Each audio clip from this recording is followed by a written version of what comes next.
નમસ્તે મિત્રો, જિગ્નેશ મેવાણી આવતીકાલે બોટાદ હર્ડલ મુકામે સાંજે 5 વાગે એક કૃષિ આંદોલનની શરૂઆત કરી છે। એક જનઝુંબેશ લોન્ચ કરી છે, નામ છે કૃષક આંદોલન।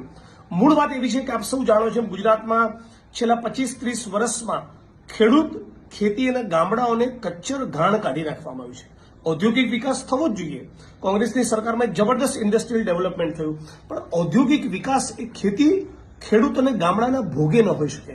એટલે ગુજરાતમાં નવી એક વિકાસની તરાહ ઊભી થાય, નવી એક વિકાસની પદ્ધતિ ઊભી થાય અને એના માટે સમગ્ર ગુજરાતના ખેડૂતોને ગામડાઓને જગાડવાના આશયથી અમે લોકો આ કેમ્પેન લોન્ચ કરી છે।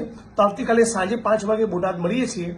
આશય એવો છે કે નગરો અને મહાનગરોમાં જે પ્રમાણેનું ઇન્ફ્રાસ્ટ્રક્ચર અને વિકાસ થયો એ ગામડા સુધી પહોંચે અને ઉદ્યોગ અને વેપારમાં જે પ્રમાણેનો નફો મળે છે એ પ્રમાણેનો નફો ખેડૂતોને અને ખેતીમાંથી થતો થાય તો લાગે છે કે સાચા અર્થમાં ગુજરાત આપણું વાઇબ્રન્ટ અને સ્વર્ણિમ બને।